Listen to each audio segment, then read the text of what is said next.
Ty mi będziesz mówić, gdzie ja mam wyjść, tak? Będę wychodził, kiedy będę chciał. Mów załatwię, co mamy załatwić i idziemy stąd. Śmierdzi tutaj jak w chlebie. Sam zaraz w chlebie skończę. Hej! Nie będzie mnie tak nikt obrażał. Chodź tu! Czujecie ogromny, narastający w was niepokój. W tym momencie zostaliście dostrzeżeni.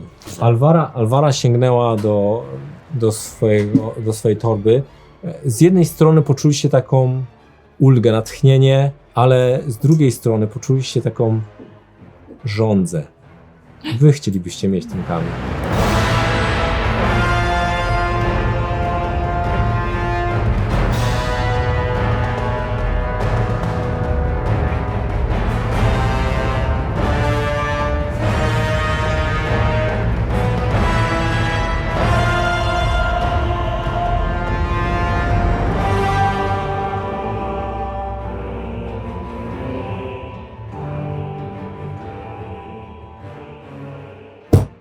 I w śniegu, i w burzy, po drogi swej kres, dom ciepły i duży, czeka wiernie jak pies, więc masz do kresu swych sił, masz, by wroga zamienić w pył.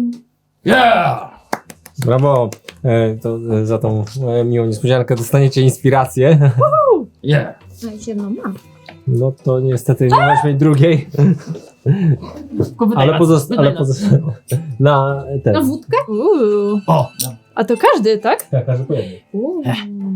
Łatwo. Poza tym, co już mieli. No przykro. Chodź, biedna Matyldo. Zastanawiam się, słuchajcie, patrzę na Orlena. Kolejny rzut na podróż. Dobrze. Idę i gadam z tobą, a trochę się boję, bo nie zjedz tej wydry. Ale wiesz co? W starych Suma, tak? legendach słyszałam opowiadania, że ludzie wysyłają, nie wiem, że Pokaż bardzo mi tę takie mapę. potężne istoty władają takimi A ty mocami, zaznaczyłaś dokąd. że Okej. potrafią wysyłać zwierzęta jako szpiegów. Ha!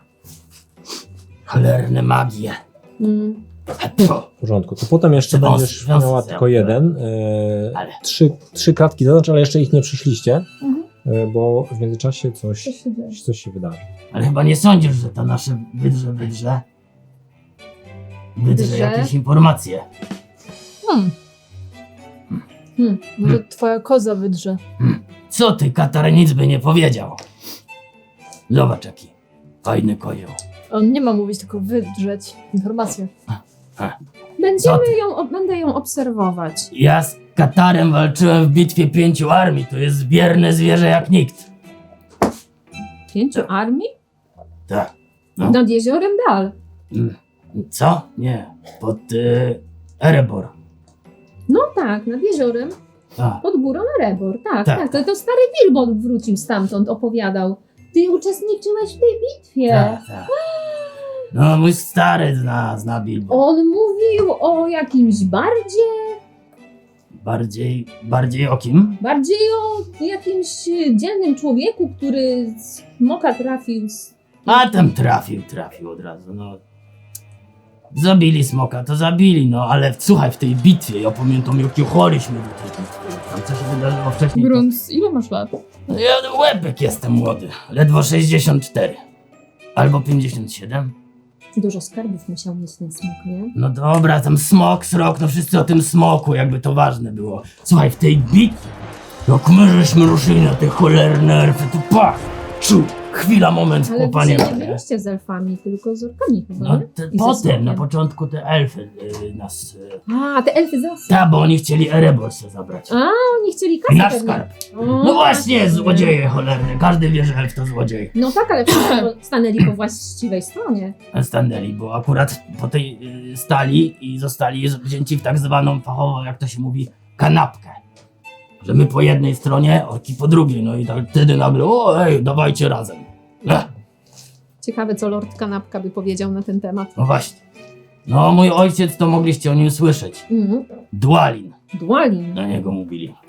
Grunt syn Dwalina. No ale tak naprawdę to ja mam na imię Gralin, ale nie chcę, żeby się kojarzyło za bardzo, już i tak wszyscy Już nikt mnie nie mówi po imieniu u nas, tylko każdy, o, ty jesteś syn Dwalina. Cholera, no. I sobie zrobiłem nowe i moja legenda będzie o mnie. A nie, że... Czyli jesteś Gralin, zwany Grunt, syn Dwalina. Gralin, Grunt, cholera. Ty, za długi język mam, za długi. Już siedzę naburmuszony do końca, O, przez kolejną godzinę.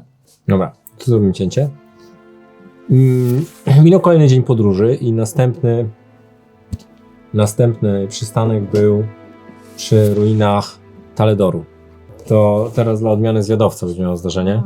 Natasza, rzucisz na ten? A Na już zdarzenie? przeszliśmy za południowe wzgórz. A, już przeszliśmy. Mhm. Dobra, To jest Jezu. najdalej, jak kiedykolwiek byłaś od Shire. Rzucisz Natasza zdarzenie? Tak, D20, poproszę i wynik. 8. Ale się nie poturlała. Nie poturlała się małpa. Ściera jedna. To rzuć rekonesans. 22. Będziecie mieć +1 do testu zmęczenia. Na koniec podróży będziemy rzucać testy zmęczenia, jak bardzo was ta podróż wycieńczyła. Nie w ogóle. To będziecie mieć, podałem, bo trasa była bardzo zagmatwana po drodze i trochę niebezpieczna i wasz zwiadowca musiał znaleźć lepsze ominięcie tej trasy. Ale znalazł bardzo dobre, bo gdyby nie, to byłoby jeszcze gorzej, nie? Więc jakby i tak wyszło obronnie. Ale wracamy do ruin Taledoru. Wszyscy rozbili obóz, a ty miałaś chwilę, żeby podejść do miejsca, w którym parę lat temu zostałaś sama. Więc nie wiem, czy jest tam usypany kurhan, czy tak? Mhm. Jest tam usypany kurhan, przy którym stanęłaś i wracają do ciebie wspomnienia zdarzeń, kiedy Krwawej zasadzki. tak, krwawej zasadzki, kiedy zginął Cirion. I powiedz mi, jak Orwena się teraz czuje. Myślę, że to jest mieszanka tęsknoty, żalu i wściekłości. Cały czas. Tego nawracającego takiego tej agresji, tej wściekłości, która już w tych dwóch scenach wcześniejszych w jej życiu się pojawiała. I jednak to echo cały czas w niej gdzieś siedzi i rozlewa się w takich momentach. Prowadzisz grupę, która jakby od ciebie zależy, jak dobrze ich poprowadzisz, i też czujesz takie brzemię ciążącej ciążącego na tobie obowiązku. Jakby stoję nad tym, też trzymam mocno strażnika. Czy my mam tutaj postój też taki jakiś? Mhm. No, to widać, że ja jestem gdzieś indziej głową. I tutaj już dosłownie chodzę jak u siebie. Ja patrzę na wszystko. Ruiny niedużego, ale bardzo starego miasta. Prawie że już zarośnięte mchem i roślinnością. Nakładam cięciwe na łuk. Dobrze. Orwena zdaje się nie spodziewać żadnych przeciwności losu. Wydaje się, że wie, że była tu już kiedyś, albo wie, co robi. Ale tak jak widzieliście, jest nieobecna trochę myślami. Wkraczamy w obcy mi teren. Ale ona jest przewodnikiem i ona zna ten obszar, więc otrząsnęłam się z nieprzyjemnych myśli i myślę sobie teraz, To że jest taki czuły dobrze mieć niepokój, takiego jakby wracając w to przewodnika. miejsce tego, że daliśmy się wtedy złapać, jakie konsekwencje to miało i że cały czas popełniamy takie błędy i one mogą w każdym momencie się wydarzyć mimo naszych starań. Więc ten niepokój tego, że ta śmierć na nas czyha, jest bardzo blisko. Masz też świadomość, że cień nie próżnuje. I rzeczy, które się dzieją, nie zawsze dzieją się zupełnie z przypadku. Ruszyliście w podróż dalej, pozostawiając za sobą ruiny i humor. Nie wiem, czy się trochę poprawił, czy nie. Tym miejscem. Leje deszcz, no to co? Polejmy. Może trochę padać. Jedziecie ścieżką. Ścieżka jest miejscami zarośnięta. miejscami trochę lepsza, taka nie jest ona często uczęszczana. Jak dotąd nie było też śladów waszego pościgu, poruszacie się dosyć sprawnie, dosyć szybko, więc A. może za wami nie nadążają. 40 orczysków też nic nie mamy w tym. Nie wiecie nic o nich. Bardzo możliwe, że zostali z tyłu też. Nie? Tutaj mogłaby wam coś powiedzieć Alvara, ale nie wiem, czy chce powiedzieć, czy nie. Ale o czym jeszcze raz? O orkach, które zaatakowały twoje obozowisko. Bo ty przed nimi uciekłaś, a teraz poruszasz się dosyć szybko w kierunku jakby Tarbadu. Możliwe, że jest tak, jak powiedział Gandalf, że agenci cienia bardziej spodziewają się was w kierunku Rivendell niż w Tarbadu, więc uniknęliście pościgu w ten sposób. Na drogę przed wami wyszedł z takiego rzadkiego lasu mężczyzna, dosyć młody, może 17-18 lat. Zatrzymał się wryty, kiedy was zobaczył i tak chwila konsternacji, bo powoli poruszacie się konno. Witajcie. Witaj. Powiedział. Witaj. Czy możecie mi pomóc? Z czym? Moi towarzysze, przyglądaliśmy ruiny i coś się stało, że jakby pilnowałem koni, a ich teraz nie ma. Czy ja mogłabym na intuicję wyrzucić? No pewnie. 13. 13. Wydaje ci się, że jest faktycznie spanikowany i chyba mówi prawdę. W tych rejonach, co my byliśmy? Nie, to jesteście już jakieś pół dnia drogi dalej, więc tutaj w tym... Gdzie to się wydarzyło? w tym Daleko? Nie, no tak kilkaset metrów stąd. No dobra, no weszli to weszli, po cholerę się tam w ogóle wpierdzielali. Jakby mamy misję, idziemy dalej. Szkoda. Szukali skarbu, ale... No to jest ryzyko zawodowe, proszę sobie teraz poradzić, idziemy dalej. Nie ma czasu. Opowiesz nam coś? No jest, będę teraz dyskutować. Nie, chętnie ci pomożemy, jeśli... Jesteśmy Starbat, jesteśmy strażą miejską i byliśmy z naszym... Ruiny są w mieście, czy co? Straż miejska w mieście powinna być. Poza miastem, ale No. dostaliśmy przykaz od kapitana Gunrow, bo nasz bibliotekarz znalazł tutaj w starych zapiskach, że tu są stare elfie ruiny i że może są jakieś skarby. No i badaliśmy je, ja pilnowałem koni, a potem wracam i nikogo z moich towarzyszy nie ma. Pilnowałeś koni? A potem Tak. wracasz, ale gdzie? Czemu nie pilnujesz tych koni teraz? Bo poszedłem zobaczyć, gdzie oni są i się przestraszyłem, przybiegłem poszukać pomocy, ale no, faktycznie wygląda na trochę spanikowanego. Jego historia nie klei się w totalnie kupy, się ale nie jakby klei. jest przestraszony, nie? Poszedłeś po pomoc, no i trafiłeś na nas. No sorry, no niestety. Dobrze, więc my idziemy Powodzenia. z tobą, ale wytłumacz nam to jeszcze od początku. Jesteście? Starbat, Mhm. strażą miejską. I A ty masz na imię? Arik. Eryk. Arik. Arikus. W Straży Miejskiej trzeba pomagać. Mm. prowadź. No i to nie jest daleko. No. Ruszył przez ten las. Jest rzadki na tyle, że nie musicie nawet siadać z koni jadąc, tylko musicie ostrożnie jechać, żeby, Ale ja żeby i tak nie się potknęły. rozglądam, czy to nie Właśnie. jest pułapka, bo wiem, że wiesz, są zakusy na naszego elfa, Ja to więc... samo, ja chodzę cały czas czujna, trzymam przy pasie. Ja swoje się rzeczy. staram też być bliżej Alvary. Rozglądacie się wszyscy czujnie Ja sobie marudzę i mówię, policzę to Gandalfowi jako 2 przysługi. Widzicie jakby powoli między drzewami zaczynacie widzieć takie niebieskie stare ruiny. Jakichś porzuconych setki lat temu elfich budynków, prawdopodobnie jeszcze z czasów, kiedy elfy podróżowały do swojej krainy za morzem. Boty. One są zawsze tak Czujecie- piękne. Czujecie, tak, ruiny są piękne, wprawdzie stare, ale czujecie trochę niepokój. Taki niepokój, poza tym, poza waszą podejrzliwością wobec Arika, to czujecie jakby oddziaływały tutaj jakieś negatywne siły. Wy wszyscy rzućcie sobie saving throw na inteligencję. O jest. 4.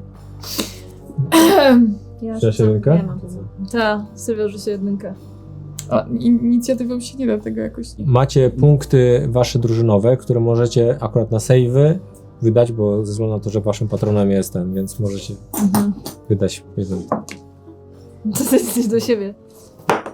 Czy ja widzę, jak ona wydaje ten punkt, bo to jest punkt zażyłości, tak? Tak, punkt zażyłości. Czy ja widzę, jak ona wydaje punkt zażyłości? Znaczy, możecie to odegrać na zasadzie, że ta zażyłość wynika z tego, że ją podniesiesz na duchu albo coś w tym stylu, tak? Jak najbardziej. Znaczy, na zasadzie nie ma fizycznie widoku, że wydaje ci punkt Okej. zażyłości, ale No to ja mówię, że ciemności kryją ziemię i nad światem zawisła jakaś taka straszliwa groza, ale wydaje mi się, że jesteśmy jesteśmy tak naprawdę taką nadzieją dla tego świata i myślmy o sobie w ten sposób, że dopóki jesteśmy razem, to i dla nas jest nadzieja i dla tego świata. I dlatego spoczywa na nas wielka odpowiedzialność, ale wierzę, że dopóki jesteśmy razem, to nam się uda. I wszyscy dostajecie inspirację, bo jak ja widzę, że ktoś wydaje punkt zażyłości, to wszyscy, którzy mnie słyszą i widzą. to dobrze, że wszyscy mają. O, Nie, zużywamy ją na ten rzut. tak? Ja też. Tak, Rzut. A co, wszystkim wam nie wyszedł? mi Tak, 7 Ja wyszło. 17. 9. 18 w końcu teraz. Masz, chyba nie wyszło nawet z inspiracji. A czy czekaj, czyli To dawaj. Nie, bo my dostaliśmy teraz jeden, więc... A, no właśnie, dostaliśmy jeden. haha, W porządku. To podajcie mi swoje ostateczne wyniki, bo się zgubiłem. 17, 18, Na co nie, to- ja 19. 19. Na co to był? Na inteligencję. 19. Rzuciłeś ale 20? to jest- Przecież masz inteligencję -1. Krzyżyk. To Masz. bym powiedział. To 18 masz. Masz też To nie, to ołówka? ja rzuciłem 15 w takim razie. To uchroniliście się, ale czujecie Właśnie wpływ ja cienia 9 tutaj. Wróciłam tylko. 9? Nawet po przerzucie? To dostaje się na punkt cienia w takim razie. I Saruman bardzo się cieszy. Znaczy Sauron się bardzo cieszy. Po cholerę wam to Czarne. było, no. Po cholerę. No ja daję wam inspirację, sobie dostaję cień. No ale generalnie kłamię, szczerze mówiąc, bo mi ciężko. Ale nie chcę, żeby wam było ciężko, bo jak wam będzie ciężko, a im też będzie ciężko, to już w ogóle to wtedy będzie po prostu czarna Coś się dupa. chciałam. A, czy jak idziemy jeszcze tam i zaczynam ten niepokój czuć, to ja bym chciała tego Arika zapytać dokładnie, jak się już uspokoi delikatnie, co się dzieje, bo pilnował, przyszedł nagle. Tak jakby przede wszystkim jadąc, widzicie też, że faktycznie jest 6 spętanych koni w tych ruinach, które jakby czekają, też się trochę niepokoją, bo ma wpływ tego miejsca tak ogólnie wpływa niepokojąco i na zwierzęta, i na ludzi. Wasza wydra, która znalazła sobie miejsce na kucyku, też się mocniej przytuliła do ciebie. No, wiesz co, tak bardziej ją przytulam, chyba potrzebuję tego wyjątkowo. I zauważ, że kiedy prowadzi was, to widzicie ślady jakby jego, jak czy ty poznajesz, nie, bo jesteś dobra w tropieniu, jego jak stąd chyba biegł. I też miejsce, do którego was prowadzi, gdzie tam jest tak jakby więcej śladów, jakby ktoś tutaj szukał czegoś, nie? I jakby Czy ja mocno mogę rzucić mocno na zryte. śledztwo albo rekonesans, to może bardziej Rekonesans. na śledztwo, żeby sprawdzić, wiesz, ewentualnie jakieś tam ślady na ziemi, coś, czy jakieś nie? Śledztwo, okej, ty możesz rzucić na śledztwo, a ty możesz rzucić na polowanie. A Erik mówi, to było tutaj. Dobrze, ale tu- przyszliście tu wszystko, tak? Tak. I ty zostałeś. Ja byłem tam i pokazał tam, gdzie są konie. Faktycznie to jest trochę poza tymi ruinami, bo pewnie w byłeś tam. środku wasze konie też się zaczęły niepokoić, więc pewnie je wyprowadził gdzieś poza, nie? Okej. I ty zostałeś tam, a oni poszli. Tak. Co było dalej? Tutaj, przeszukiwali tutaj i nie było ich dosyć długo, więc przyszedłem zobaczyć i ich nie ma. I jakby nie ma śladów, nie ma nic, więc jakby zostałem sam i Jak długo? i się przestraszyłem i Jak długo czekałeś na nich? godzinę Godzinę przeszukiwali, tak? Jaka jest pora dnia? i po południu. Ale może nie zdążyli po prostu przejrzeć całych? Byłeś gdzieś tam dalej w tych ruinach? Czy tu nic więcej nie ma? Nie, bo tu ślady się urywają i Jak nie ma ich dalej. bardzo doświadczona jest to grupa? No ja byłem najmniej doświadczony. Może weszli gdzieś do środka, nie szukałeś? No ale gdzie, jak tu nie ma drzwi? Ja bym chciał podejść i swoim fachowym, budowlańczym, krasnoludzkim okiem popatrzeć sobie, tak postukać w różne te drzwi, w sensie nie drzwi, tylko poszukując drzwi w różne murki, w cegły, zobaczyć, czy może jakaś się rusza i po prostu sobie rzucić na percepcję. Popadać. A ja bym chciała właśnie ich ślady znaleźć jakby, gdzie mogli się... Dobra, czekam, tak. Tropienie, Naturalne 20. śledztwo, percepcja, Ja tak? dzisiaj rzucam albo same górne, albo same dolne. Śledztwo 13. Dobrze, to powiedz mi, co poza wnioskami o tym, że elfy gówno się znają na budowaniu, odkryłem. Jak tam tropienie? Inspiracja jest do przerzutu, czy nie? Inspiracja do przerzutu, tak. Ale to twoja własna, więc możesz wydać na kim chcesz. Przerzucam. Naturalną. O, ale No, oko by się cieszyło. Grosza daje gry Nie, na coś się mistrzowi. położyło, no. no. No to rzuć jeszcze raz może.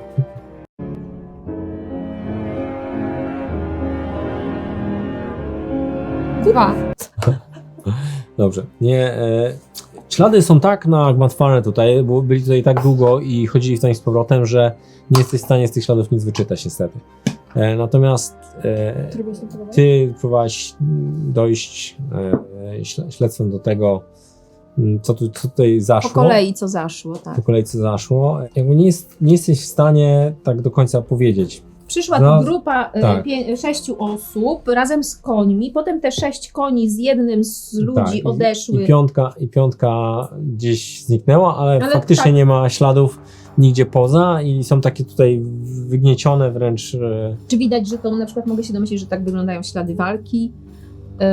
Czy raczej Nie, ucieczki to raczej nie panicznej, wygląda na ślady walki ani ucieczki właśnie. To ja To ogólnie jest- teleportacji? Grunt, wy wszyscy patrzyliście na grunt, Mhm. czyli na ziemię, A a grunt patrzył się na ściany i na robotę i patrząc na te ściany znalazłeś tekst taki bardzo zatarty, więc jakby tak jak ktoś po prostu się popatrzy z pewnej odległości, to go na pewno nie zauważy, ale wyryty w jednej ze ścian tego budynku i tak cię zainteresował, bo jest w języku, znasz jakie języki? Krasnoludzki pewnie i wspólny, wspólną mowę. Kazdul, Westran i sekretne znaki krasnoludów Mhm. i sekretny język krasnoludów. No to jest w języku, którego nie rozpoznajesz, ale jakby jest taki zapis tutaj na ścianie wyryty. Lekko już wypłowiały, jakby powiedzieć, zarośnięty może trochę. Okej, no to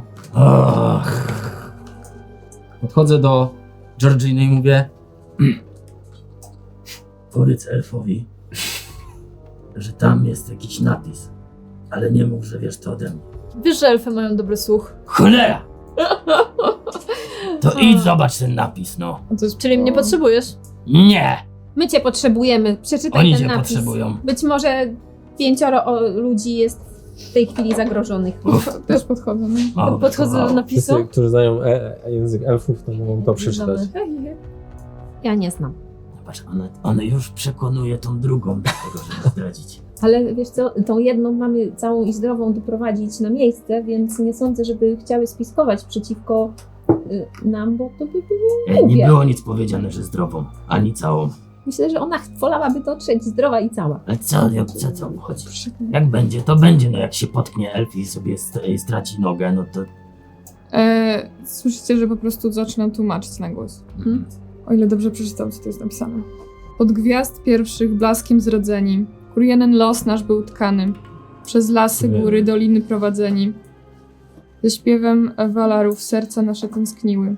Prastare elfy do krainy tej wiodła droga, gdzie pierwszy raz nieśmiertelne światła ujrzeli. Ścieżka ich do końca marszu prowadziła, gdzie znalazła wędrówka na swój krok ostatni. Chcecie powiedzieć, że jakieś elfy wędrowały do innej krainy i tutaj zginęły? Nic nie zrozumiałem. To są w takim razie jakieś grobowce. Czyli ci ludzie... Czy ja dobrze rozumiem? Bo nie znam tak dobrze. Ja tylko znam... Nieśmiertelne światło Jesteś tak ujrzeli. naprawdę drugim elfem, którego widzę na oczy. Ścieżka ich do- Ja jako elf miałam jakąś taką umiejętność na raz na grę, coś takiego. Tak, możesz wykorzystać magiczny sukces, tak? Ale nie wiem, czy byś chciał. A nie, to nie są. Dobra, to nie. Natomiast ty jako. Inaczej, wszyscy mogą skorzystać z Dawnej umiejętności zagadki lub dawna wiedza. To ja dawno wiedzę, mogę też. Nie wiem, tutaj jakieś, słuchajcie, prądy wodne. 19. Tak, stamtąd leci. Bo. 19. 19. 9. No to ma nawet sens, że jakby elf. Wie, Wiem. była jedna wielka podróż elfów na początkach dziejów. Jakby. To było też zanim ty się urodziłaś, więc tak dobrze nie wiesz, ale elfy podróżowały do Valarów, do Valinorów. Więc tyle pamiętasz, jeżeli chodzi o jakąś podróż, większą podróż elfów. I przechodziły przez tę ziemię, przez ten region i potem tutaj przez tę ziemię. Ama. A Eregion? Tak. Region jest mniejszy, przed. Tak, jest przed. Czy ja dobrze myślę, że to są groby? Nieśmiertelne światło to ci się kojarzy z Valinorem. Nie jesteś pewna. Nie jestem. Mogłyby być to grobowce. Pytałam naszej Elfiny, czy to mogą być grobowce twoich przodków, Alvaro. Strzelaj, jak nie wiesz. Nie wiem. Nie, możesz, jakby rzuciłaś na starą wiedzę, więc zdajesz sobie sprawę, że po drodze nie wszystkie elfy decydowały się podróżować dalej. Czasami zostawały i w miejscu w jakimś tam zakładały swoje osady, czy miejsca, w którym chciały pozostać. No i wtedy budowały takie budowle, tak? I mieszkania. Tak, ich takie mieszkania. I też były miejscami, gdzie chowali swoich zmarłych, tak? Bo to był dla nich wielki taki rytuał, no bo jakby zmarli nie umierają wśród elfów z przypadku czy ze starości, tylko jakby ani z chorób, tylko w przypadku konfliktów, tak? Dobrze, a ten człowiek, Aliku, powiedz mi, twój kapitan Ganro, co on jeszcze mówił? Co odkryliście w tych starodawnych księgach na temat tych ruin? Ja nie wiem, bo mi wiele nie powiedzieli. Powiedzieli tylko, że idziemy szukać skarbu. A dobrze, a są ma może jakieś zapiski przytroczone gdzieś do siodła, przy koniu gdzieś? Pokaż mi siodło twojego kapitana. Bibliotekarz miał ze sobą. A bibliotekarz był z nimi. A może bibliotekarz ma coś przy siodle jeszcze? Może zostawił jakieś zapiski? Możemy pójść zobaczyć, pewnie. Czy my wiemy, po co my tutaj, po co wy tutaj byliście? Żeby odnaleźć skarb. Czy wiecie, co to za skarb? No, nie wiemy. Czyli po prostu wziął was tak na pałę, nie przygotował, powiedział, że jedziecie szukać skarbu, a wy po prostu nie macie doświadczenia w szukaniu skarbów. Zgaduję. To byłby pierwszy, który znalazł.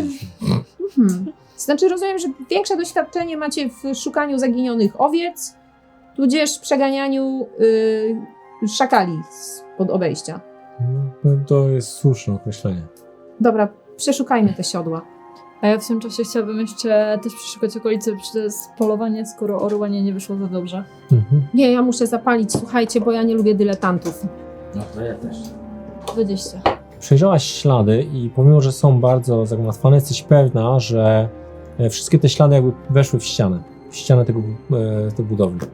To ja próbuję jakoś Te 5 osób, dotknąć które tej tutaj ściany było. i tak, nie wiem, coś z nią zrobić. Jest jeszcze umiejętność zagadki tutaj i jeżeli utknęliście, możecie rzucić na zagadki, żeby spróbować wydedukować. Podejrzewam, że Ja podejrzewasz. Bo... A coś jest w lukach, sakach? Czy ktoś ma jakąś świecącą broń? Świetliste obrażenia na przykład? No coś? Moja się błyszczy. Wyciągam. Ona tak odbija promienie słoneczne. mój nazywa się Ale ci nie dam, jak coś. Strażnikiem Tak nie chciałam. światła. Co tam jest napisane? Nie się, Mówię, że mój nie się błyszczy. nazywa się Strażnikiem Światła. Andurec. A ta zagadka mówi, że co? To ja próbuję rozwalić te drzwi po prostu. Tam nie ma drzwi. To nie ma drzwi. No to Na tą ścianę. ścianę. Ściana. Masz takie narzędzia, takie górnicze? Tak, mam biegłość w narzędziach Kowala i mam narzędzia kilofy górnicze. Jest to jakaś weź rzuć w takim razie test na... Atletykę. No, może być atletyka, no to będzie... No dobra, siła a- plus ten. No rzuć. A mogę sprawdzić podłoże pod tymi... 17. Pod tą ścianą może coś? Jakaś zapadnia? Nie, najpierw przeszukuję Yuki, potem się zajmę tym. Zresztą, że nikt nie chce spróbować. Jeszcze zanim krasnolud, że tak powiem, dokończy dzieła, nikt nie chce spróbować Czego? zagadek. Nie No macie. okej, ale czy w siodle coś jest? Nie, w siodłach nic nie ma. Nie ma nic, co by wam... Dobra, wydaje inspirację. Aha, 11. A gdzie jest ten kraj Valarów? Na zachodzie. Mówiłaś. Ja? Dyskutują, a tutaj trzeba robić, a nie zastanawiać. Ścieżka jest... Na zachodzie, czyli może od drugiej strony. Krasnolud już się zajął. Sprawdźmy od... Dobra, sprawdzam od strony zachodniej ten mur, a może coś jest od zachodu? Nie wiem. Dobra. Nareszcie. Oglądasz. Normalna robota. Nieśmiertelne będzie- światło, może e, chodzi o światło słońca. Krasnolud Gwiazd, Gwiazd. wyciągnął kilka takich trzpieni, które się zabija do kamienia. Przesunął ręką po tym, coś tam pokiwał go, pomruczał. Hej, to mogą być Włożył w gruby. jedno miejsce, zabił tu kilka, tak? Kilka razy, tak jakby, że on się tylko lekko zaklinował. Potem poszedł w drugim miejscu, przesunął ręką. Znowu zabił kilka razy i tak wbił 4 w różnych miejscach. Nie wiecie za bardzo o co mu chodzi, ale podszedł do jednego, łup, 2 mocniejsze, ten nagle zaczął pęknięcia. Wow. Podszedł do drugiego, uderzył znowu 2 razy i znowu takie pęknięcie zaczęło jakby się kształtować jakby w kierunku wejścia, w takim kształcie wejścia. Potem poszedł na drugą stronę, Wiedziałem. coś tam do siebie pomruczał i kolejne 2 uderzenia i znowu zaczęło pęknięcie, które połączyło się z pozostałymi 3 pęknięciami i kiedy doszedł do końca i drugi takie potężne uderzenie, nagle usłyszeliście takie mocne i całość tak jakby lekko opadła i zaczęła się przesuwać, te kliny wypadły brzęcząc, on się odsunął i taki blok skalny, prawie że grubości jakieś 25 cm po prostu się przechylił i padł na ziemię, a za nim jest jakby korytarz. Dokładnie. Ciemny. No, słuchaj, no to jest lichota, no to zobacz, no i jakbym zobaczył, to bym pierwsze co powiedział, to panu tak stolił, żeby wapienną ścianę na... szkoda gadać. Krasnoludzka robota, to by nigdy nie Rozumiem, że jest tam ciemno. Jest tam ciemno. Mamy pochodnie, Właśnie. jeśli chcecie. Ja mam 10 pochodni. Pochodniu. Dużo. I ja idę. Nawet latarnię. Ale O. mam 10 pochodni. No dobrze. Chcesz pochodnie? Podaję. Zapalam. Mam w sumie. Tak? A, no dobra. No już zapaliłam i ci dałam. Odpaliście pochodnie, latarnie i zaczynacie wchodzić do środka. Widzicie taki długi korytarz. Nurtuje mnie ta zagadka. Widać też ślady na ziemi. Tutaj jakby nie są takie zagnieciane, bo ewidentnie ktoś szedł w tym kierunku, więc zostawił sobie po prostu ślady w dużej ilości kurzu, który jakby nie został nigdy uprzątnięty. Orweno. Myślisz, że to są ślady tej piątki, która tutaj szła przed nami? Tak. Myślę, że to dokładnie tak. I jak? A ktoś, sądzisz, że był ktoś z nimi, czy tylko oni sami? Idziecie powoli tak w głąb. Widzicie, jak tak wydra stanęła tak z łapkami, tak wejść. Nie bój się. Co się stało? Kucnęła i tak znowu się podniosła. Zwierzę mówi, że On się potem zaczęła krężyć tak w miejscu, ale no nie wchodzi tam, nie boi się chyba iść za wami. Ja bym chciał ocenić, jak stary jest może ten tunel, z ciekawości bardziej, zobaczyć jak skorodowały ściany w tym czasie i ocenić mniej więcej jaka to jest szansa, że od jak dawna to tu jest i kiedy ostatnio ktoś tutaj próbował restaurować to miejsce albo dbał. ja patrzę na... Wygląda to jakby bez rzutu. Setki lat nikt tutaj nie wchodził, nie? Pajęczyny, kurz, Zacieki. zacieki. Myślisz, że runie, jak ta ściana, którą przed chwilą zburzyłeś?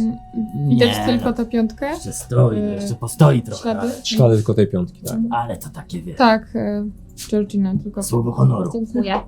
To co, idziemy dalej? No ja idę, ja prowadzę to. A, cały czas idziemy.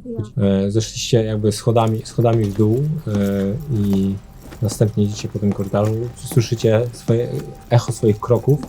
W świetle lamp waszym oczom przedstawia się błysk monet. Pierwsze co widzicie, błysk sterty ogromnej monet, a przed nimi ciała. Zmasakrowane ciała ludzi i starych szkieletów przemieszane ze sobą.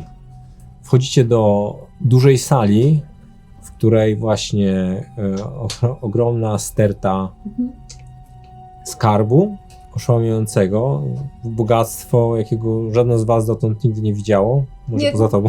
Nie ruszajcie. Zaklepuję pieniądze. Nie ruszaj tego, to może I być przeklęte. Po bokach Musimy są, Musimy zobaczyć, co się stało tym ludziom. po bokach są 4 grobowce, wszystkie otwarte, jakby ktoś coś w nich szukał albo znaleźliście ludzi, których szukacie. Czy... Da się im pomóc? Na pierwszy rzut oka nie wyglądają, jakby się im dało pomóc. Grunt, No, ty pamiętasz, jak Ja bym mnie chciała- leczyłeś? Czy jesteś w stanie pomóc tym ludziom? nie da się im pomóc. Na początek musicie wykonać test grozy, ze względu na tą scenę, którą macie przed sobą. Czyli znowu musicie zdać charyzma save. Charyzma znowu? Nasze nieustraszone postacie całkiem często mają wątpliwości co do zasadności Ja chyba chcę przyznać. swoich charakterów. No tak, będę miała 5. Dobra, to daję. 13. 16. No, to się nie poturlało. Rzuć jeszcze raz, bo to położyłaś. Ach, No. 25. 16. Nie, 15. Wy we dwie po jednym punkcie cienia, Grunt 2 punkty cienia, a Georgina bez. W związku z tym, że najwyższa osoba dostała 2 punkty cienia, to... Najniższa. Najwięcej punktów cienia dostał krasnolud, więc Prawie to śmieszne. 2. Widzicie tą makabryczną scenę i czujecie jakby niepokój, który was coraz bardziej ogarnia. Chciałabym podejść do najbliższego tego grobowca i zobaczyć, czy potrafię w Slytherin czytać, czy jest coś na nich napisane. Tak, na grobowcach jest napisane, i nawet nie zatarte, tylko przykurzone przez tym, jest Sive Mardois, to znaczy spoczywajcie w spokoju. Mhm. Na każdym z grobowców takim... W trumnach coś jest? A jak zaglądam tylko, to one są pełne? Widzisz, że zwłoki czy kości elfów złożonych tym są zbezczeszczone na zasadzie, że były ograbione, splądrowane, ale jakby zwłoki nadal są, nikt ich nie wyrzucił stąd, tylko są otwarte po prostu grobowce, nie? No, cała piątka leży tych martwych ludzi i oni wszyscy są martwi. Poprzykucałeś przy każdym, tak, ewidentnie, mają... Słuchajcie, myślę, że nic tu po nas i powinniśmy sobie stąd No iść. ale czekaj, no. Ja bym chciała sprawdzić tych 5, czy oni nie mieli przy sobie czegoś, co otworzyło im te drzwi, bo ewidentnie grunt je rozwalił. Kucnąłeś przy jednym z nich, faktycznie trzyma jakąś księgę w ręku, ale nie zdążyłaś jej przeczytać, bo nagle jakby z ciemności taka przeźroczysta zjawa jakby się pojawiła. Oh shit. Here we go again. Jedna z jednej strony, kolejna z drugiej i jakby rzuciły się w waszym kierunku. No to do roboty. Możemy pozostawić tą samą inicjatywę, jeśli chcecie? Jeszcze raz. Jeszcze raz, słowo. chcecie? Dobra. Możemy To się inicjatywa. wycofać? Przeklęte miejsce. Ale nie zdążyłam. Możemy się wycofać? Hej, wycofujmy się! No, poczekaj. Zabiję tylko te stwory i się wycofamy. Ja mam 17. Ja 16. O, grunt się poprawił. 17-16 Orwena. Też 16. No. Georgina? 20 parę tam coś? No dobra, okej. No ja będę ostatni. Z ciemności pojawiły się koszmarne zjawy, ale byliście gotowi. Cały czas jakby przygotowani, że coś tu się może wydarzyć. Ktoś zabił tych ludzi, więc nie dajcie się zaskoczyć. Możecie reagować pierwsi. Georgina. Ja się chcę wycofać tak Skarb? Do skarbu, no tak. Ale mamy advantage, nie? Dlaczego? Advantage? A nie wiem. Tak po prostu. To ja Czy- się wycofuję, ściągam łuk, nakładam strzałę i czekam. Jeśli któraś ze zjaw zaatakuje któregoś z moich towarzyszy, to wtedy będę strzelać. Dobrze. To będzie moja reakcja. Dobrze. W porządku. Trzymasz akcję. A Alvara? Czy zjawy są bardziej podatne na świetlne obrażenia, czy coś takiego? Są. To. Ja mam akcję dodatkową, że moja broń zaczyna świecić, liśnić i zadaje obrażenia od światłości. Wow. Yep. No dobrze. To wykorzystujesz tą akcję, wyciągasz swój miecz, czy miecz, tak? Nie no, łuk. Czy łuk ze strzału będzie? Okej, w porządku. I 23. Dwie twoje strzały jakby przeleciały przez tą którego? istotę. No możesz wskazać któregoś. Tego najbliżej ciebie, no to chciałam- który się no. koło ciebie, nie? Tak. Widzisz, że jakby rozrywając go na chwilę i potem się zaczął zrastać, ale jakby taki już poszarpany trochę ten potwór, czy ta zjawa. Obie strzały trafiły, obie strzały wyniosły jakiś efekt, ale nigdy nie walczyłaś z upiorem ani z takim duchem, więc nie wiesz jak duży efekt był Ale dalej to- stoi. i dalej stoi. Orwena. Ja bym chciała wyzwać wroga jako przywódcę i wódz. Okej, Zdolność wyzwania wroga. wyzwanie wroga, dobra. Dopóki jego wytrzymałość nie spadnie albo nie zostanie ogłuszony, to mam ten konkretny. Ten, który się na ciebie rzucił, tak? Tak. to mam ułatwienie do ataku na niego. I dodatkowo rzucę on na intuicję, inteligencję ST8 i jeżeli będzie atakował kogokolwiek oprócz mnie, no to ma utrudnienie. Dobrze. To Dobrze. jest jako... Magiczna broń. Co? Twoja broń jest jako magiczna broń. Tak, ale chodzi o to, że to jest... to wyzwanie nie jest jako akcja. To pewnie bonusowe, jak dobrze. Okej, no to nie jako zadaję dwa i jakby... Dwa ciosy. Tak, ale chodzi o to, że najpierw jakby wyzywam, dosłownie krzyczę. W Jak zasadzie krzyczysz? Stań. bardziej mi chodzi o to, że chcę na niego zwrócić swoją uwagę, żeby Okej. ze mną atakował. I 2 ataki. Czyli 2 ataki z ułatwieniem masz. 23 No, bez i sprzecznych. nadplanki. Czyli 30 obrażeń. Podobnie jak w przypadku Arweny. 2 trafienia, które przeszły przez tą istotę, przeszywając ją, ale nie wydała ani żadnego dźwięku, jakby rozrywało ją częściowo, a potem jakby scaliła się z powrotem. Wiesz, że nigdy nie walczyłaś z upiorem, więc nie wiesz, czy to był efekt zamierzony, czy niezamierzony, ale starasz się jak możesz. Teraz Grunz. Co Grunz nam pokaże? W takim razie ja chciałbym ruszyć na tego, który się pojawił przede mną. Widzę, że jest tam taki jeden. A, dostałeś swojego własnego. O, tak. proszę. Przeskoczyłeś mi ciałem jednego ze strażników z Rabat. Zręcznie jak kozica Tak. górska. Jak w walce to Kozioł. Grunz nie ma ten. Kata. Takiego taranu jak on to nie ma. Biegnę, zamachując się toporem i 14. Zaatakowałeś toporem i widmowe ostrze, które dzierży ten upiór, nagle zmieniło się w takie błyszczące stalowe i odbiło twój topór i jakby nie trafiłeś, ale masz drugi atak jeszcze, nie? O, 28. No, 28 trafiłeś. Ogień, może ogniem. Czy jak 18, 28, nie masz plus 10? Mam. Masz plus 10? On Mam. ma plus 10. Tak. To nie jest możliwe. No jest możliwe, bo mam Biegłość siła plus plus 7, biegłość plus 3. Nie masz siła plus 7. Masz 22 siły? 24 siły? Nie, mam. Bo Ile masz siły? 18. siły mam 18, To jest- czyli To jest plus 4. Mhm. No. Plus A dodaje 3. się 4 plus Plus 3. 3, to Więc jest 7. No Nie nie 10. 10. Aha, a ja jeszcze dodałem sobie plus 3. Klasycznie twoje postacie nie potrafią liczyć, tak? Wszystkie postacie Huberta nie potrafią liczyć, No, łącznie ale z Hubertem. Mam Postacią inteligencję Huberta. 1, no. Minus 1. Minus 1. Wpisz sobie tutaj ten. To widać. Nie 10, tylko wpisz To- 7. Co powoduje twoje ulepszenie topora? Że broń jest magiczna i mam Okej. plus 2 obrażenia. Ma magiczną Dobra. broń. I ma cechę podobną młotom, czyli za każdym razem, kiedy uderzę w nią wroga, on musi zrobić test i jeżeli go nie zda, to leży. Wróciłem 14 plus 2 to jest 16. a Więc może nie coś- przewrócił się, ale potem jeszcze obrażenia jakie zdałeś. 12. No dobrze. Ale jeszcze chciałbym w takim razie odpalić swój przypływ wigoru, czyli szał i to mi dodaje jeszcze jeden atak. Dobrze. 19. Co dobrze. Nie zabiłeś go, ale... Nie zabiłem go. Nie. No to, Ale dlatego zipie. no to już machnąłem przez mgłę tą. Kawałek mgły jej odpadł i jest mniej mglisty. Mistrzu, bo generalnie ja widzę, że Tak, Vena jest w walce z tym. Cała trójka jest w walce i No teraz... ale na przykład Alvara strzela z łuku, tak? A Orwena weszła w wsparcie takie bliskie. Tak.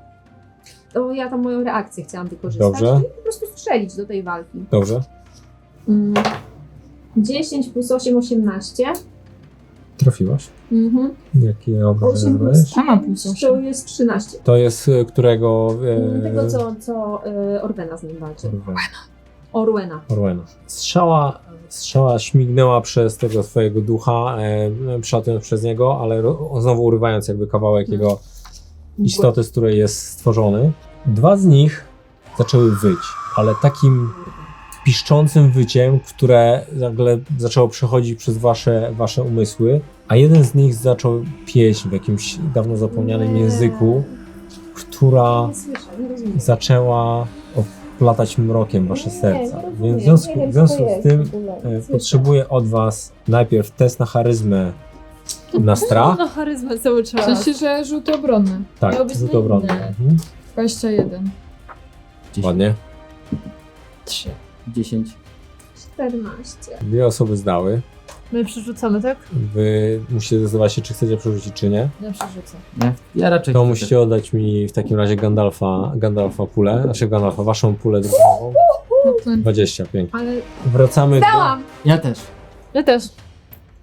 18. 19. 18. Miałam 20 parę. Jesteśmy dzielni. Dobrze, ale to było... Nie jesteście przerażeni tymi potworami, Już jesteśmy pomimo tego odpornieni. jego wycia, ale jeden z nich śpiewa i na ten śpiew musicie zdać test na czarnoksięstwo, czyli na inteligencję. Ulubiony save Grunca. I mój? To są te? Tutaj? Dobra, ja chyba wydam inspirację. 16. Ale wiesz co, przepraszam, jeśli ja mam na przykład advantage na cień i na jednej z kości wypada 1, to Sauron też patrzy. Nie, na advantage nie. Bo wybierasz jeden wynik się liczy. Wybieram ten trzeci i on jest 3. 16. Więc wy dostajecie po 1 punkcie cienia. Aha. Hobby dostaje 2 punkty cienia. Grunt ty nie zdałeś, czy nie? Bo No to zależy, ile trzeba było do zdania. 13.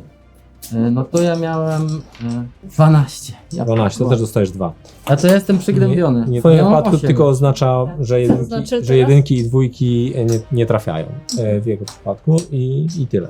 No i fizycznie możesz się czuć po prostu źle od wpływu cienia, tak? Ale ja jestem całe życie przygnębiony. Psychicznie, no to nie będzie żadnej różnicy. I W marudzę, ogóle z więc tych cieni jakby- wyje. Był śpiewa. Był ten śpiewał, a te 2 były. To był pierwszy efekt ich, ale teraz jeszcze jest ich atak.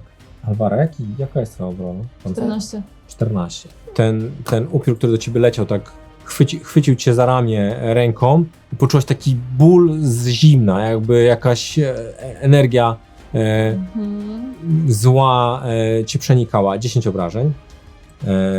Orwena. 15.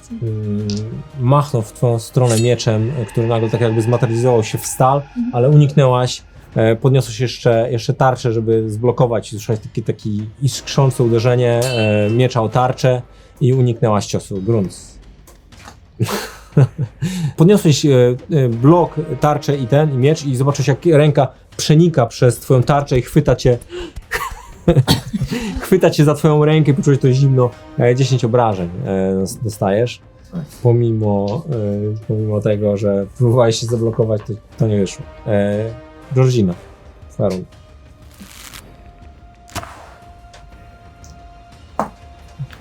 Mm, 18. Trafiłaś. Ile ty tam zadawałaś? 8 plus 5, 13. Dalej w tego samego? Tak. Ten upiór przy tobie rozpłynął się w powietrzu po strzale Georginy. Alvara. Mrugam ciebie okiem. Nie widzisz tego. To ja widząc, że nam przeszkadzają te Usług? upiory, wyciągam ten kryształ Mhm. i tworzę światło dzienne w promieniu 3 Tak. metrów i zadaję automatycznie obrażenia 2d6. To jest teraz warto opisać. Wow, ale legendy będą o tym Ale- krążyć. Alvara sięgnęła do swojej torby i w jej dłoni nagle jakby pojawiło się światło gwiazdy. Rozbłysło po całym pomieszczeniu. Z jednej strony poczuliście taką ulgę, natchnienie i radość, że nagle tutaj jakby światło dzienne zabrzmiało. Te duchy z wyciem rozpłynęły się jakby z takim echem, rozerwane przez to światło, ale z drugiej strony poczuliście taką żądzę. Wy chcielibyście mieć ten kamień. Dlaczego ona jest jego powierniczką? Wszyscy zróbcie sobie test na cień. Wszyscy poza Alvarą. Co? Cień na co? Ja wiem, że to nie jest tam napisane, ale nigdy go nie inteligencja używałaś. może być na- Powiem ci, że jest to bardzo epickie. 15. Chciałbym rzucać tak w 2d20. Jedynkę rzuciłeś? No co ty? Jedynkę? Okej, dobra. Tak, 11. Dostajesz 1 punkt grozy, nie grozy, tylko O matko. 1 punkt cienia. Wygrywam. Ty masz 11, dostajesz też 1 punkt cienia. Orwena? 15. 15, okej, to ty nie dostajesz. Ale 1 przychodzi tutaj za ten punkt. Czujecie taką żądzę, jakby potrzebę posiadania tego kamienia. Co robię? Bo możesz jakby duchy zostały odegnane. Nie musisz go trzymać na zewnątrz. Nie no, od razu go chowam. Do swojej Zauważyłaś takiej- spojrzenia, zwłaszcza hobbita i krasnoluda, takie spojrzenia w twoim kierunku, schowałaś go. Znowu się zrobiło ciemno. Pomimo, że macie lampy i pochodnie, Nie było. czujecie tak, dlaczego nie, zwłaszcza wy dwójkę, dlaczego nie świeci tam ten kamień? Było tak pięknie, nie? Dlaczego wy go nie trzymacie? Ale Właśnie, jak ja bym go trzymała, to bym świeciła cały schowałaś czas. go, przed wami skarb i Uderzyła ręczna we mnie. cisza. Podnoszę pochodnie i Ja zaspokajam swoją żądzie Świetnie. chciwości i ładuję do kieszeni zostaw to. tyle, ile udźwignę, a Powiedz. udźwignę bardzo dużo. Rzućcie sobie wszyscy na percepcję. Nie, jakby skarb jest ogromny. Powiedzcie mi tylko wyniki. 23. 16. 10. Nie wystarczy. 23 Czemu ja tyle. trzymam tą... A, pochodnie trzymam. 10. Zatrzymam. Twój wzrok przykuł przepiękny diadem. Naprawdę taki, że czegoś tak pięknego jeszcze nigdy w życiu nie widziałaś. Misternie wykonane, bo większość skarb jak to skarb, ogromna ilość złota, wiecie, że to ma ogromną wartość, ale jakby w tym skarbie jakiś zasiędziały kielich, jakiś stary miecz, więc nieszczególnie to jest takie wzniosłe poza tym diademem, który wręcz przyciąga twój wzrok. Poświecę ci. Natomiast twój wzrok przykuł niesamowicie wyglądający krasnoludzki topór. Masz wrażenie, że gdzieś już go widziałeś. Masz wrażenie, że widziałeś go w bitwie 5 armii, niesionego przez jednego z krasnoludzkich dowódców, ale nie pamiętasz którego. Ale to jest ewidentnie krasnoludzki topór. Tutaj. Ja podchodzę do tego, kumbach. do tego diademu. I Krasnolud w tym czasie ładuje złoto i tak patrzy na Money. nie prowadzą mną takie emocje i takie... Złoto jest stare. Jakby widzicie po A jest tam biciu coś monet. ciekawego? No to No to nie dojrzałaś tych Ja ciekawych chcę rzeczy, ale podejść i jakby widzisz, tak, że wiesz, coś, na co się patrzy, nałożyć to na... Orena Tak wiesz. podniosła diadem przepiękny, który stoczył się po jej mieczu i doleciał. Ty od razu poznałaś, że to coś jest ciekawego. wykonane przez elfy. Mhm. Tak, widziałaś, może nie tak pięknie wykonane, kunsztowne, ale widziałaś produkty swoich pobratymców, takich mistrzów, które zapierają dech w piersiach i to jest jedna z takich rzeczy. Obserwuję, czy coś się dzieje po dotknięciu tego wszystkiego z... No ja po prostu łapię tego topora. Bierzesz topór, proszę bardzo. To jest topór. Na razie go nie otwieraj. Jak dojdziesz do tego, co to topór, pozwolę ci wtedy przeczytać sobie w środku. Czy można wziąć tą księgę, co miał ten bibliotekarz? Można, oczywiście. A to jest diadem. Założysz go? Też No. nie otwieraj, dopóki nie będzie działał. I ja chcę zobaczyć, czy coś jest w tej księdze, czy tylko były te rzeczy na temat właśnie skarbu, czy nie wiem, czy coś ciekawego można tam znaleźć. Wiesz co, to jest księga, jakieś notatki z podróżnika, który już od kilkudziesięciu lat nie żyje. I on opisywał, że był w tym miejscu, jego przypuszczenia na temat, że są to stare elfie ruiny i znowu on się odnosi do jakichś notatek, w których trafił zapiski czy rozbójników, czy tak nie do końca wiadomo, czyje to były zapiski, ale że one wskazywały na to, że tutaj ukryty był łup skradziony gdzieś wcześniej, Czyli głównie o skarbie. czyli głównie o skarby. Czyli nieprzydatna księga. Możemy opuścić już to przeklęte miejsce. Ja tam nic nie znalazłam ciekawego na zasadzie takiej, co by mnie zainteresowało, bo jestem ciekawska trochę, więc... Nic więcej takiego ciekawego nie, po prostu ogromna ilość różnych przedmiotów. Jeżeli potrzebujecie jakikolwiek przedmiot, to możecie w tym skarbie na pewno znaleźć, prawdopodobnie ładnie wykonany, ale jakby z takich wyjątkowych rzeczy, które przykuły wasz wzrok, to były te dwa Jedyny, przedmioty. proszę cię, po tym klejnocie, który wyciągnął elfina, to już nic mnie tutaj nie zainteresuje. No właśnie, co to za świecidełko tam panienka ma, co? Może wyjdźmy Takie stąd. ładne. Ja myślę, że... Słuchajcie, słuchajmy naszej przewodniczki. Ja stoję już przy korytarzu z pochodnią, jakby czekając na to, żeby No, zamykać. czekaj, Tak. czekaj, jeszcze. Dobra, to... Ktoś może go wziąć za kołnierz i odciągnąć taki hobbit, który się tak mocuje z krasnoludem. Po prostu wyjdźmy i będzie miał FOMO.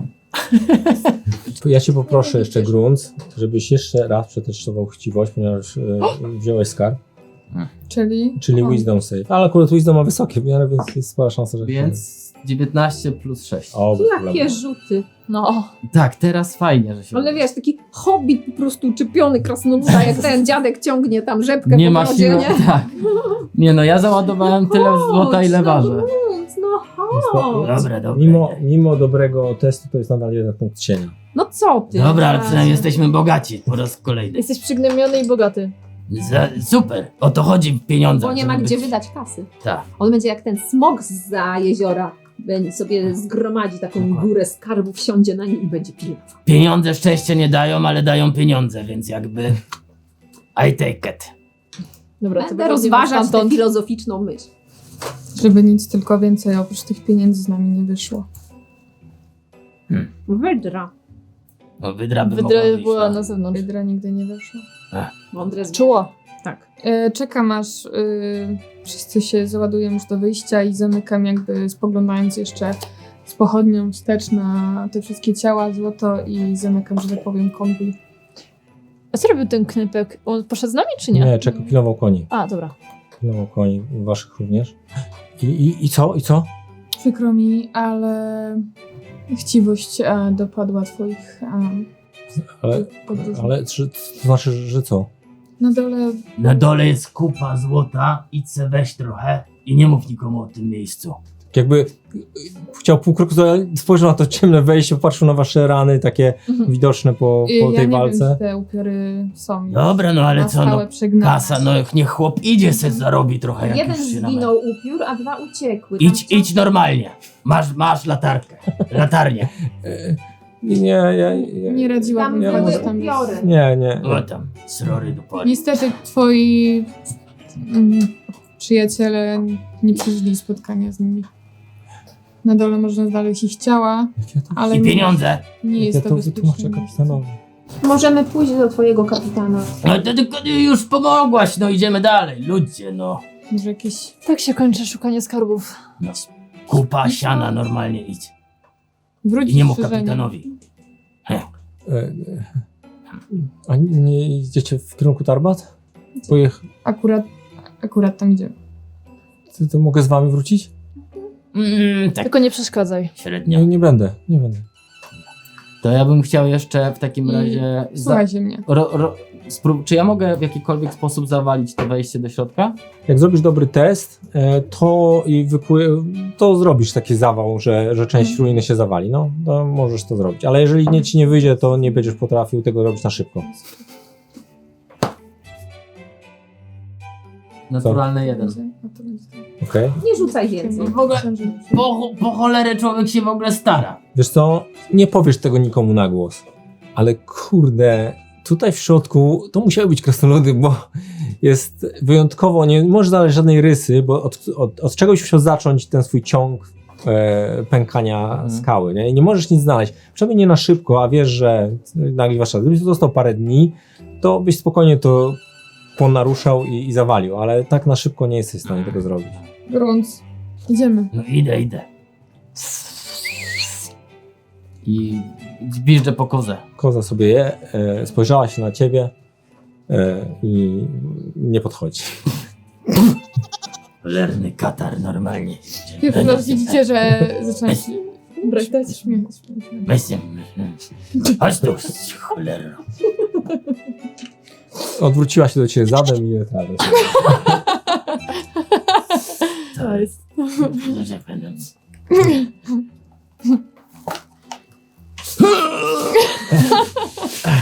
Kucnij! Siadam w końcu.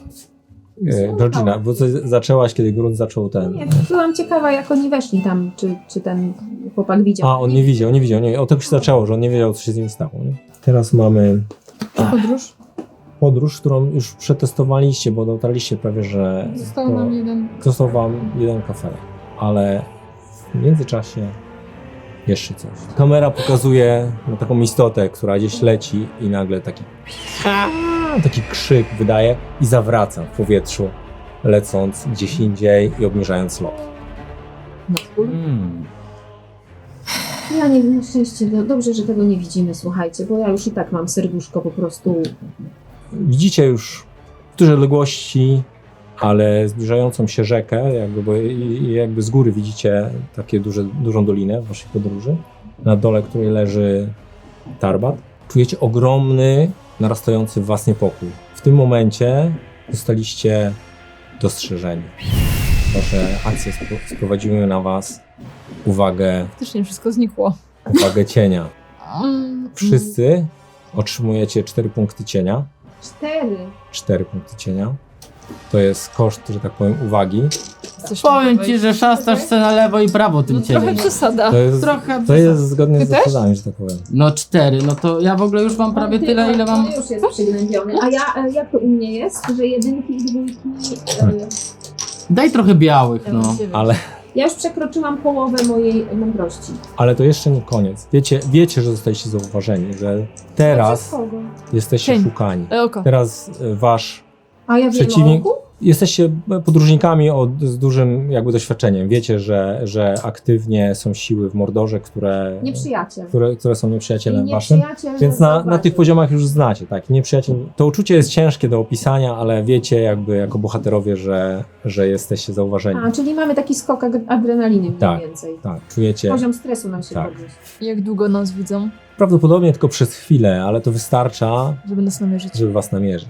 Dzięki temu, że jakby wyczuliście, że zostaliście dostrzeżeni i dzięki temu, że jesteście dosyć daleko od miejsca, w którym mieliście być, czy podejrzewano, że będziecie, macie możliwość poruszania się na przykład w ukryciu. Przynajmniej do Tarbat, tak? Potem sobie zadecydujecie. Nie macie daleko do Tarbat, więc jeśli chcecie poruszać się w ukryciu, będziecie poruszać się wolniej i tylko test w tym momencie jakby skradania od ciebie. Będziesz musiał wykonać 2 testy. Jeden to jest na podróż, ale to jakby automatycznie i tak dojdziecie, więc to możemy wspominać, ale na skradanie jest dosyć ważne, bo ty prowadzisz swoją drużynę, Okej, jak się chciałam będą się podkradać. zapytać, czy jak ja to zużyję, to ja rzucam i mogę zużyć? Jeżeli zużyjesz inspirację, to rzucasz 2 kości i wybierasz lepszy rzut. Aha. Bo po normalnie rzucie- po inspiracji rzucie nie robię. można po rzucie zużyć. No to tak. Mhm. Normalnej inspiracji nie można po rzucie? Nie. To tak My to Marcin- robiliśmy chyba. Ja Ale tak po Marcin prostu, nam pozwoli ja po tak prostu wam naprawdę pozwalam. To jest, a ja na co rzucam? 15. I moje skradanie, czy co? I twoje skradanie. Tak? To 20 razem, naturalnie. Zaczęliście się skradać. Po mniej więcej dniu podróży zauważyliście, że nad wami krąży jakaś istota cienia. Raczej w ciągu dnia było słońce, nie, ale kiedy tylko były chmury albo nastał wieczór, to coś was szuka. A czy... Dzięki temu, że się skradacie, nie zostaliście dostrzeżeni i dotarliście do Tarbat. Teraz musicie, na koniec podróży musicie wykonać za 4 odcinki podróży musicie wykonać testy na zmęczenie. Jeśli zdacie, to nic się nie dzieje, jeśli nie zdacie, dostajecie poziom zmęczenia za każdy. Wszystkie? Chyba jedynkę rzuciłam. Jeden punkt zmęczenia za dany test, czyli ty masz 2 punkty zmęczenia, Ja mam jeden. a ty masz 1. Co, dobry hobby. Nie wiem. Co, jeżeli jednego nie zdam, to mam 1 punkt? Jeden punkt nic nie robi. 2 punkty powodują minusy przy testach umiejętności. Znaczy A nie kiedy to znika? można się wyspać i jakby miasto jest dobrym miejscem, żeby znaleźć taki na przykład Miasto jest zajazd. z odpoczynkiem długim? Jest możliwość taka, jeżeli was przyjmą Jeżeli z otwartymi przyjmą. rękoma. Okej. Dobra. No to miejmy nadzieję, że nas przyjmą. Przybywacie do Tarbat. Tarbat to stare, zrujnowane miasto, pochodzenia którego większość z was nie zna poza... Większość z nas, wszyscy są długowieczni. Nie. Ty jesteś długowieczna, więc wiesz, że to jest stare miasto Numenoru. Kiedy z Numenoru, ludzi z Numenoru, tak? Kiedy tu przybyli, mieli tutaj jakby swoje Wow. miasto. I ty też to wiesz, bo to twoi przodkowie, że tak powiem. Natomiast to miasto jest w upadku. Ruiny na przedmieściach, prawie że zrujnowane, czasem miejscami odbudowane mury, ale które już nie mają wartości obronnej. Większość budynków jest w zgliszczach. Kroczycie przez miasto i widzicie powieszone ciało z tabliczką złodziej, tak, dynda na wietrze. Niestety wymaga to testu grozy. Na charyzmę? Na charyzmę. Tak jest. Nienawidzisz nas dzisiaj, widzę. I gdybym ja wiedziała, że chciałam być do charyzmy, to by sobie nie było. No, jesteście w rocznym świecie, no. 14. W Rivendell by nie było czegoś takiego. 14. Ale sumie byłoby 19. 40 orków, 25. Wszyscy, którzy rzucili powyżej 15 nic, a ty chyba nie rzuciłeś, tak? To masz jeden ten cień. O matko. Już obojętnie. Jak się ich pozbyć? Tak, trzeba przyjąć bliznę cienia. I co daje blizna cienia? Blizna cienia powoduje, że na stałe zostajesz... A przekroczyłeś wisdom, czy nie? A tam Jeszcze w nie. taki szał trzeba jakiś wpaść i w ogóle, nie? Został mi 1 punkt do przekroczenia wisdom, więc... Czy nie Okej. daleko? A teraz co dobrałeś? No nie, jeszcze... To zredukuj sobie wszystkie do zera. Zostały ci 4, teraz nie możesz mieć poniżej 4. I zaraz ci coś powiem. To... Bo ja mam 16 mądrości i redukuję sobie w takim razie... Zostają ci 4. A miałem masz, 15. Masz jedną bliznę więcej, wiesz? Ja mam jedną bliznę więcej. Tak, zostają ci 4.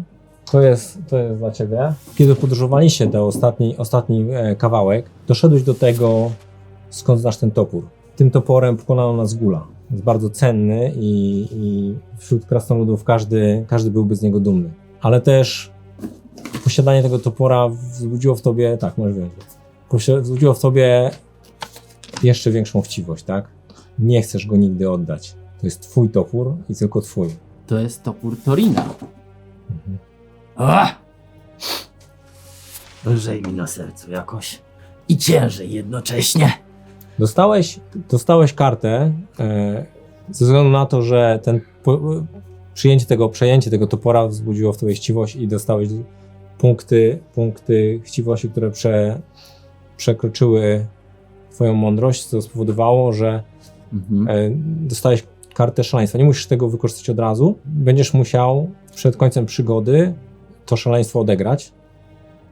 Tam jest napisana sugestia, kiedy i w jakim celu. Normalnie jakby jest to jakiś tam dialog, ale ja to, że po to powiem, przemyślałem, bo wy nie czytaliście tego. Ciężko czytać? Nie, co? Ciężko czytać? Nie, jest super, tylko po prostu nie chcę zabijać elfa. Jakie spojrzenie. Żartuję. Nie ma tam czegoś takiego. Zabij Hobbita. Unless... Nie, no nie ma. Zabij Hobbita pierwszego po prawej stronie. Widzicie na jednym ze słupów z ogłoszeniami taką kartkę. Napisane na niej są we wspólnej reguły kapitana Gunroa. Jakby wszyscy we wspólnej możecie sobie przeczytać, to przekażecie potem tą kartkę dalej. Czy przeczytacie na głos? Możecie przeczytać na głos. Reguł kapitana Gunrowa. Zakaz przeprawy przez rzekę ze względów bezpieczeństwa publicznego. Zakaz nieposłuszeństwa i przeciwstawiania się. Osoby mieszkające w Tarwar nie mogą opuścić miasta bez pozwolenia, a jeśli nie wrócą w odpowiednim czasie, ich rodziny podlegają karom. Zakaz marnowania jedzenia i drewna opałowego. Zakaz dzielenia się wyżej wymienionymi. Czym? Wyżej wymienionymi. Czyli dzielenia się? jedzenia i drewna. No. Wędrowni handlarze, kupcy, kowale, poszukiwacze skarbów, wędrowni rycerze, posłańcy i wszyscy inni obcy muszą płacić opłaty drogowe. Mieszkańcy w obrębie murów muszą płacić podatki na utrzymanie i obronę miasta. We wszystkich innych sprawach obowiązuje prawo króla. Trochę przesada. Nie można dzielić się jedzeniem? Arik jakby trochę odzyskał pewności siebie, kiedy wrócił w swoje rodzinne strony i jakby trochę wypchnął chyba ze swoich wspomnień to, co się wydarzyło jeszcze niedawno. Kapitan Gunrow może jest i surowym władcą, ale przynajmniej mamy jakiś porządek, powiedział. Kiedy czytaliście na głos te zasady i minęliście tego wisielca, że tak powiem, po drodze. A my musimy przekroczyć rzekę? Mhm. Musicie. To ja się go pytam, dlaczego jest zakaz przekraczania rzeki? Bo złe rzeczy dzieją się po drugiej stronie. Kto nas dogoni, jak przyjdziemy przez rzekę? Ale to są prawa dla mieszkańców, a nie chyba dla podróżników. Więc, A, no dobra. Dlaczego nie możecie dzielić się jedzeniem? się nie oddawali tego i tak mało. Dzielić się między sobą? Nie, między sobą możemy, z innymi. Ale macie Obcymi. tu karczmy albo jakieś... Mamy, ale to trzeba zapłacić. Dobra.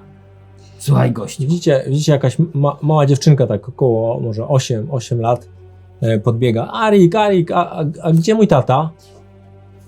Ups. Chyba Sięgam czas na nas. za pas, wyciągam z tego skarbu garść monet i tak daję tej dziewczynce. No wzięła tak, a Arik?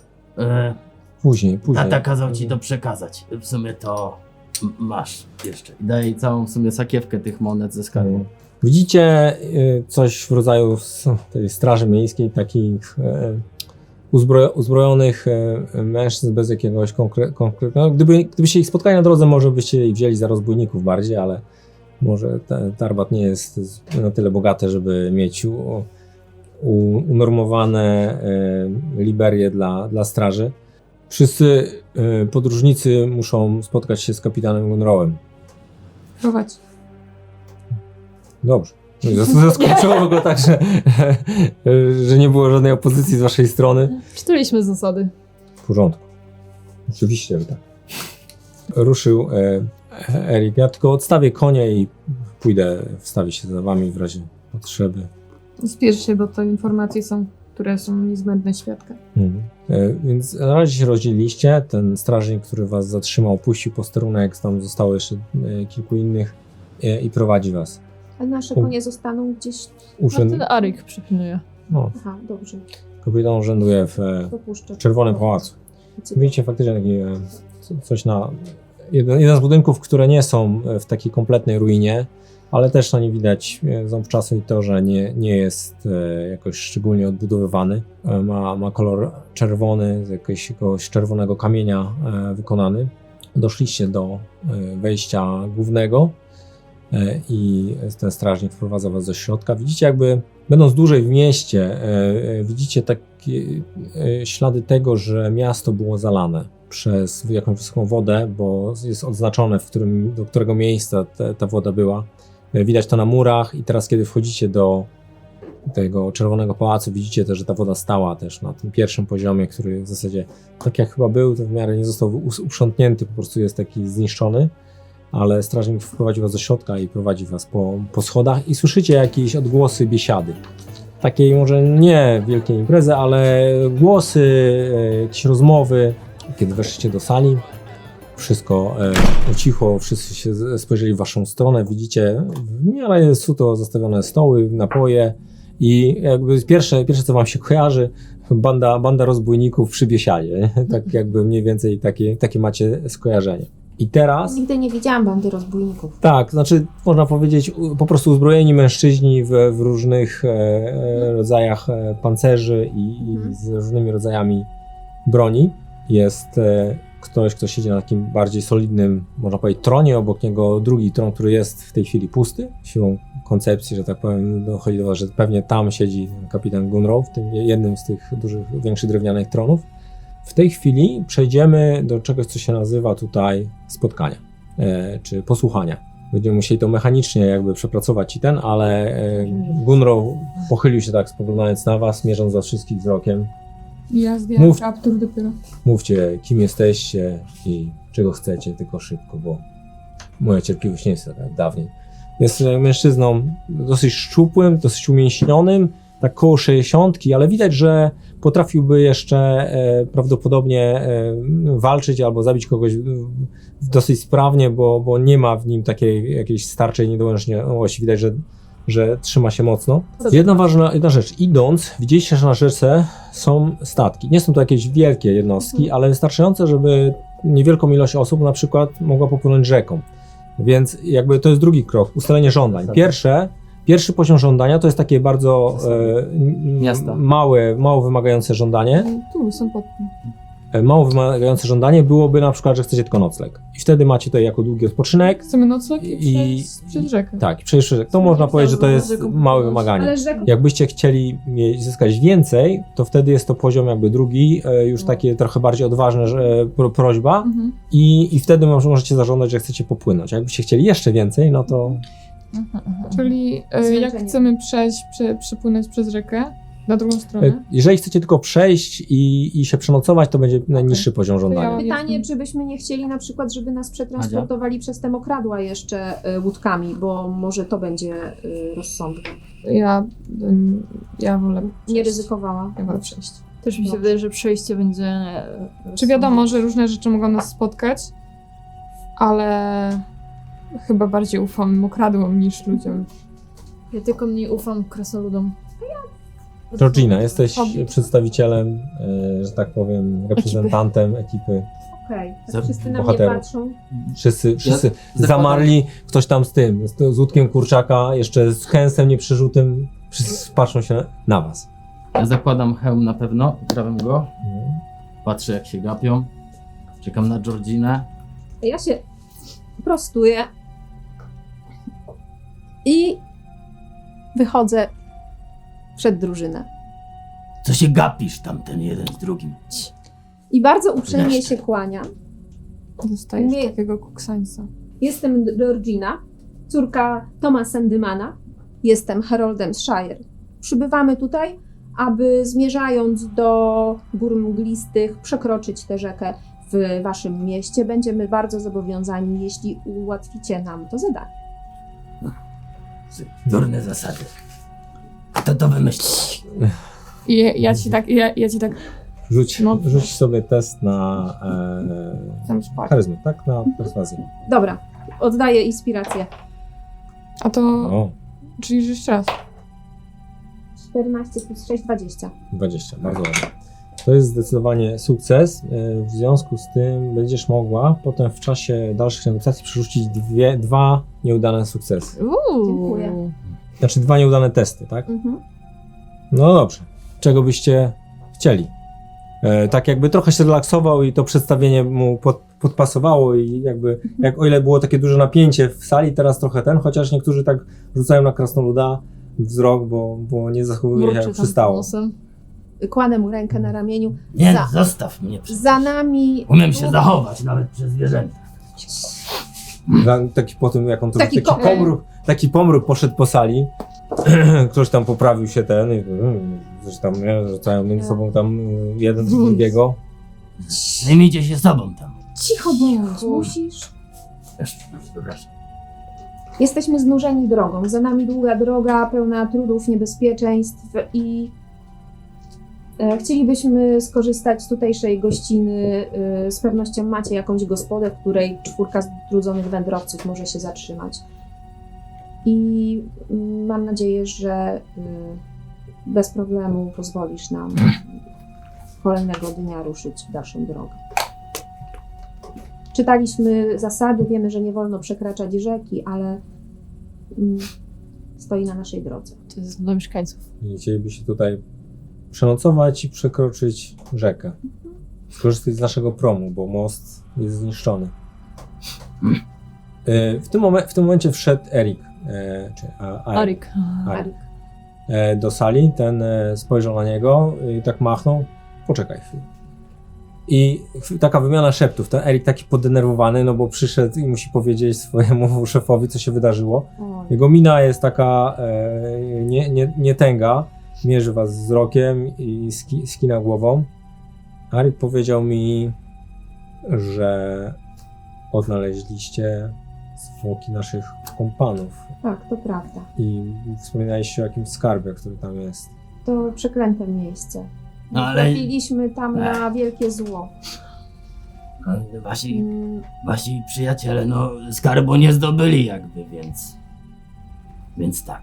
To grobowiec, który zamieszkują upiory. Te upiory również rzuciły się na nas. Między innymi dlatego potrzebujemy odetchnąć Teraz- i opatrzeć nasze rany. Teraz musimy chwilę przerwać, ponieważ Gruntz, czujesz, jak oni ci się wszyscy wpatrują. Nie możesz tego wytrzymać. Po prostu przyłożyłbyś, Tak. zbiera w tobie taka złość, że zaraz eksplodujesz. Nie możesz ustać w tym miejscu, kiedy oni wszyscy patrzą się na ciebie z kpieniem w oczach. W ogóle brak szacunku w ich spojrzeniach. Ty, wielki wojownik, i musisz się płaszczyć przed takimi mentami. No okej, na razie zbieram sobie złość. No. Ty mi będziesz mówić, gdzie ja mam wyjść, tak? Wiesz, będę wychodził, kiedy będę chciał.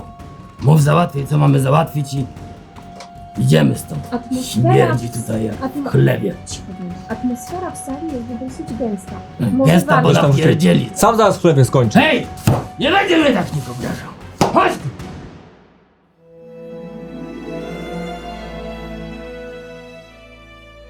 Nie odzywaj się do mnie! Drugi dostał w zęby. O jest. Do 100 000 młotów! A, jakąś inną Co się dzieje? Będę tęsknił! Czy ty płaczesz? Nie! Oczy mi się pocą! Weź, bo to zaraźliwe. Jeśli żadne wydrze, nic nie wydrze!